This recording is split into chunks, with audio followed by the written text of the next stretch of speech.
Chapter 1. The return to Oak Ridge. They say you can never truly go home again, especially when home is a place you spent 10 years trying to forget. When the phone call came from my father's lawyer, I wasn't surprised. My father, Thomas Sterling, was a man who lived his life by a strict schedule, and dying was just the final item on his to-do list. He was a titan of the real estate world, a man who built skyscrapers but couldn't build a relationship with his only daughter. I pulled my car up the long, winding driveway of the Sterling estate in Oak Ridge. The house was a masterpiece of modern architecture, sharp angles, floor-to-ceiling glass, and a coldness that no amount of expensive heating could ever fix. It stood as a monument to his success and his solitude. I hadn't stepped foot inside these walls since the day I packed my bags at 18 and told him I'd rather wait tables than live under his shadow. Miss Sterling, thank you for coming, Mr. Henderson, the family attorney, said as he met me at the door. He looked exactly the same: gray suit, gray hair, and a professional expression that revealed absolutely nothing. Let's get this over with, Henderson, I said, stepping into the foyer. The house felt like a museum. Every piece of art was in its exact place, every rug perfectly aligned. It was a home designed for photographs, not for people. Your father's will is unique, Henderson continued, leading me toward the study. He didn't just leave you the estate. He left you a challenge. He claimed that the Sterling fortune isn't just in banks. It's hidden in the history of this family. And to claim it, you have to find it. Chapter 2. The terms of the inheritance. The study was exactly as he had left it. The scent of expensive cigars and old leather hung in the air. On the massive mahogany desk sat a single silver briefcase and a digital tablet. Your father spent the last 6 months of his life recording his thoughts, Henderson explained. He knew you wouldn't take his money if it was just handed to you. You're too much like him to stubborn. So he turned your inheritance into a puzzle. I sat in the leather chair that had always felt too big for me. I tapped the screen of the tablet, and my father's face appeared. He looked older than I remembered, thinner, but his eyes were still as sharp as flint. Evelyn, his voice filled the room, sounding eerily clear. If you're watching this, you're probably looking for a way to sell this house and get back to your life in Chicago.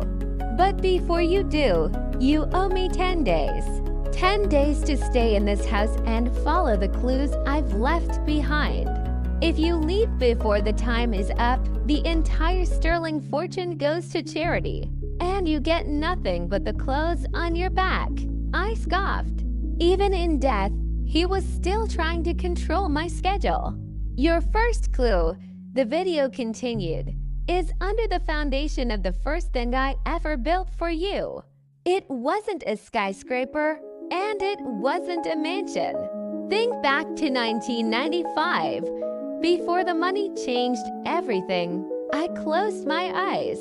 1995.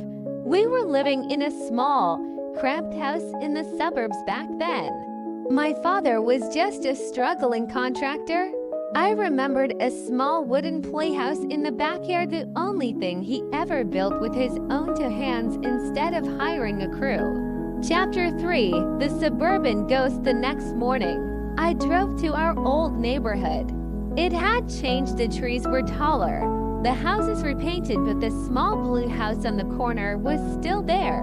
I knocked on the door and explained the situation to the young couple who lived there now. They were kind enough to let me go into the backyard. The playhouse was still standing, though it was weathered and peeling. I knelt in the dirt, digging around the rotted wooden base until my shovel hit something hard. A small plastic container. Inside was an old, rusted key and a photograph I had never seen before. It was my father and another man, standing in front of a half-finished building. They were both smiling, arms around each other's shoulders. On the back, my father had written, "The beginning of the lie.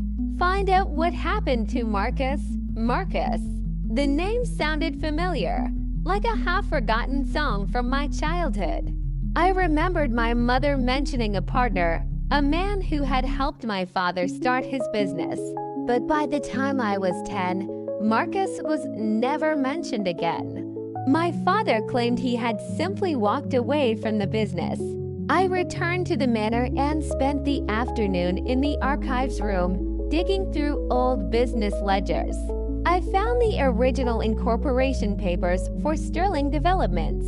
Marcus Thorne was listed as a 50% owner, but in 1999, his name was abruptly removed. There was no sale agreement, no buyout, just a legal amendment that left my father as the sole owner. Chapter 4. The secret ledger. That evening, Henderson returned to the house. I showed him the photo. Who was Marcus Thorne? I asked, my voice tight. And why did my father want me to find him? Henderson sighed, looking at the photo with a somber expression. Marcus was your father's best friend. They started with nothing. But as the company grew, so did the stakes. There was a project, the North Pier Development. It was the one that made your father a billionaire. But something went wrong. Marcus disappeared from the public eye shortly after. Disappeared. You mean he died? No, Henderson said carefully. He just ceased to exist in the business world. Your father never spoke of him again. But for the last year, your father has been sending monthly checks to a private nursing home in upstate New York. The recipient is listed under a pseudonym. I felt a cold realization wash over me. This wasn't a game about money. It was a confession. My father didn't want me to admire his success. He wanted me to uncover the cost of it. He wanted me to see the man he had stepped over to reach the top. I went back to the study and opened a silver briefcase. Inside was a ledger handwritten by my father. It wasn't about profits or losses. It was a diary of guilt. May 12, 1999. I read aloud. I took the deal. Marcus wanted to do things the right way, the slow way. But the investors wouldn't wait. I signed the papers that cut him out. I told myself it was for Evelyn, to give her a life I never had. But today, looking at my bank account, I realize I didn't do it for her. I did it because I was afraid of being small. The thrum of the house, the air conditioning, the hum of the high-tech security system suddenly felt heavy. My father had spent his entire life building a cage of gold to hide a betrayal. I looked at the tablet. There was a second video file locked behind a password. I realized the password wouldn't be a date or a name.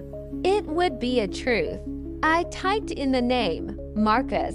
The screen flickered to life. My father was sitting in his garden, looking at a small wooden birdhouse, another simple thing he had built. You found the photo, he said, a ghost of a smile on his lips. Good. Now you know that the sterling fortune is built on a foundation of sand. Marcus is still alive. Evelyn. He's at the Gracewood Institute. He has no family, no memory of who he was. I paid for his care, but I've never had the courage to visit him. Your next task is simple. Go there, look him in the eye, and decide if you still want to be a sterling. The video ended, leaving the room in a heavy, echoing silence. There was no horror here, no ghosts in the walls. Just the cold, hard reality of a man who had traded his soul for a skyline and was finally trying to buy it back through his daughter. I realized then that this wasn't about a treasure hunt. It was a test of character. My father knew that I hated his wealth, but he wanted to see if I had the strength to fix the damage it had caused. I picked up the silver briefcase and walked to the window, looking out over the perfectly manicured lawn. Tomorrow, I would drive to New York.